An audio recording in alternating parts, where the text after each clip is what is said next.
So welcome back to another episode, and today's episode is RPGs that I tried to like.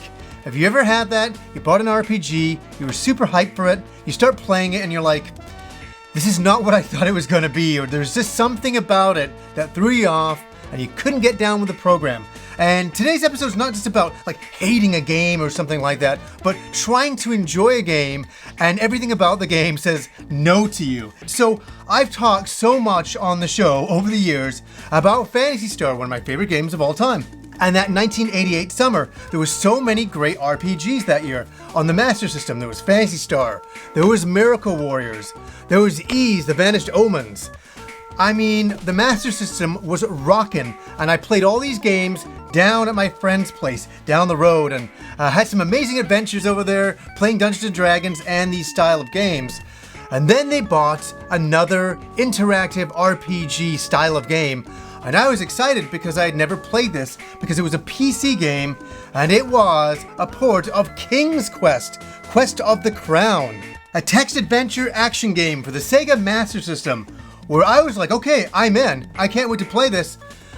And then I started to play the game, and there was no sound. I'm like, is this supposed to be this way? There's no music? There's just like a little bit of ambiance music if you see a monster or something like that. And to begin with, you just have no idea where you're going. I felt completely lost in the world. And also, the way you interact with the world drove me crazy. You had to pick different words and slice them together, like pick up this item, which at the time was kind of an interesting concept. But boy, most of the time you're doing combinations and they weren't working. I didn't know where I was going. I'd go over, I'd find a rock, I'd open it up, I'd look inside and I'd fall to my death. And I was like, what? This game, every single thing about it, like any video game at times, is trying to kill you. But it does it in the most cheapest way possible, and I just never, ever enjoyed it. I remember I would just be walking aimlessly around, and then all of a sudden I just fall into water and die. And it was only like 30 years later that I can find out there's an icon at the top where you can swim. I was like, I had no idea I could do that. The graphics were like pastel-y, and they were okay. If there was some music, if there was some, like, even a better storyline, you're just going around looking for some treasure, and you really have no idea where to go. And I felt very lost in this world and very frustrated at times. Like, there's some weird things that just happen. That you're walking along, you see a condor, he picks you up, takes you, flies you to a cave, and you're like, okay, you go into the cave, and you get attacked by a rat and you die. I mean, it just felt like I really had no excellent control over the game, and it was completely random at times what was going to happen to me. I must admit, 30 years later playing the game, I was able to understand a little bit more. I was a better game player than I was back then, but I still found it very frustrating, those mechanics and controls. Yeah, that was honestly the black sheep of all the RPGs I played over that 2 years in 88 and 89. I got King's Quest and I was like, nope. Now the next game is an interesting one for me because it was based on a little bit of hype, and I don't think the hype could be delivered. It's one of those things. So I'd never played the original Fable game on the Xbox, and I was always so curious about it, and I was always like, I really wish I could have played Fable when it first came out, because a lot of people were telling me what an excellent game it was, and I'm like, yeah, I really want to try that. So when Fable II came out, I was excited, and I was checking out some videos of it, and I was listening to the creator of the game gush about the game, about every single thing that you can do within the game world. And that's Peter Molyneux, and an excellent game designer, but dare I say, a little bit of overhyper, that's for sure. So he was saying that you can change the world and all this crazy things that can happen. Every decision you make will be a big one that will affect the entire world. I was totally in.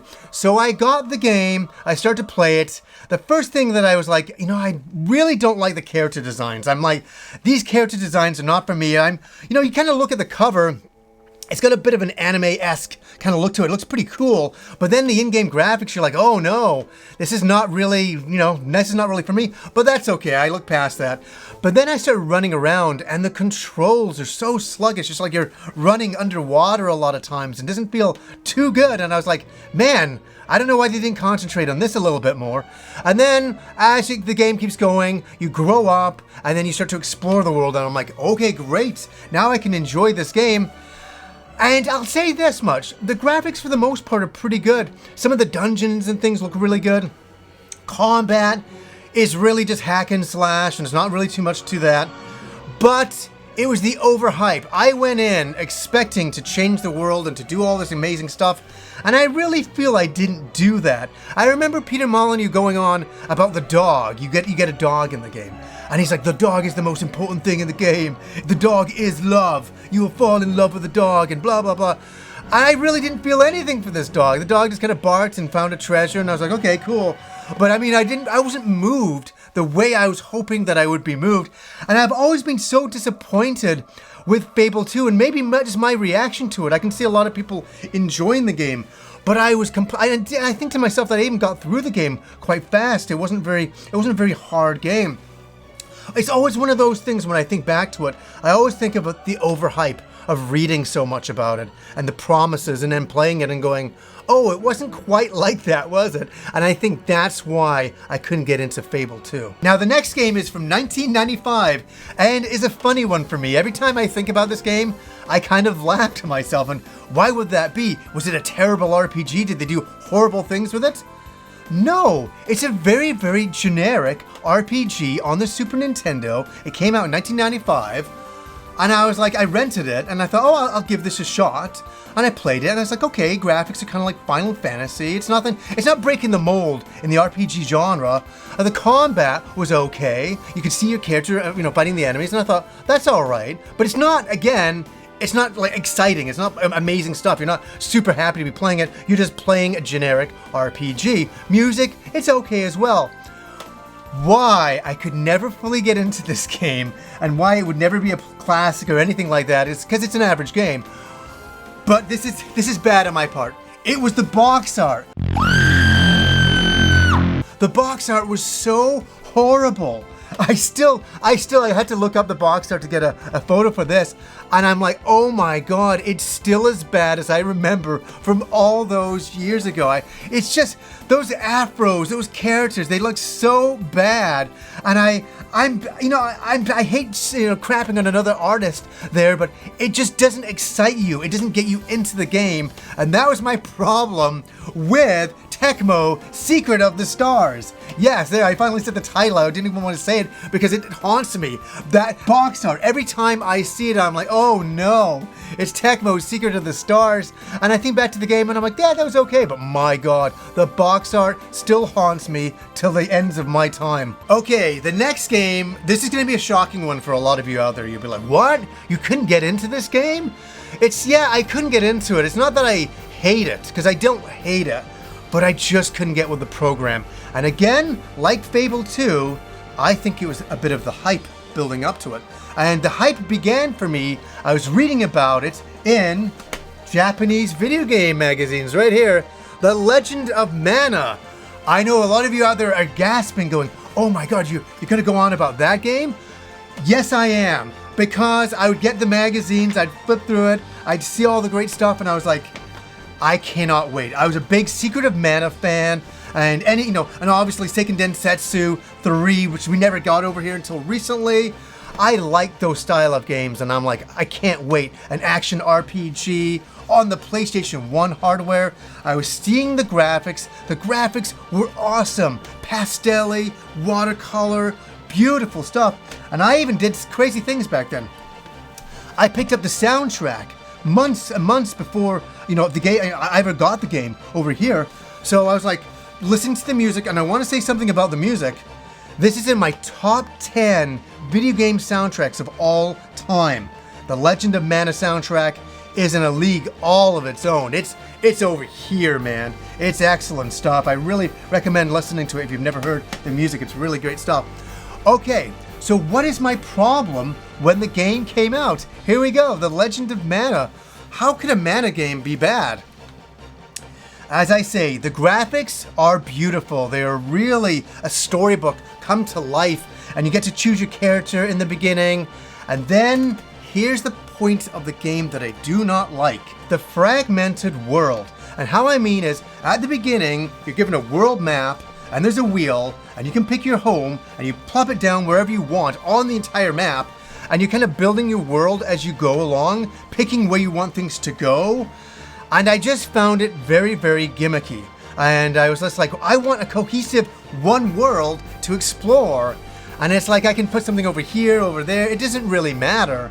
And that's the kind of thing that bothered me at first. So I plop everything down. I put my home there and I put a town there. And then I travel from my home to that town. And I'm like, okay, I guess this is the way it's going to work. And the loading times were what really frustrated me a lot back then, especially when you're in a dungeon and you're going from one screen to the next, load time to the next screen, load time to the next screen, load time.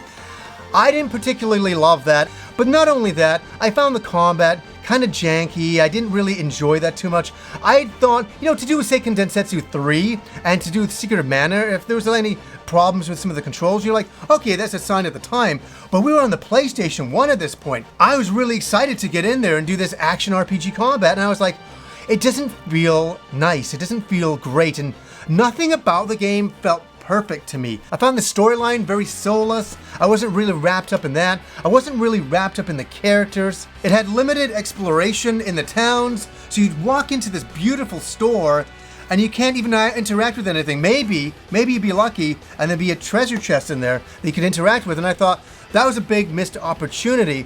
And it really bothered me because I really love the graphical look of the game. I think it's gorgeous. I think it's beautiful. I really do. And I know they just re-released this game. I captured footage of the original game and I went back to play it all these years later. We're talking like 20 plus years later. And I gotta say, I still felt exactly the same way as I did the first time. I tried to enjoy it more and say, hey, maybe, 20 years later, maybe I've learned a little bit more. Maybe I was a little too harsh on the game to begin with.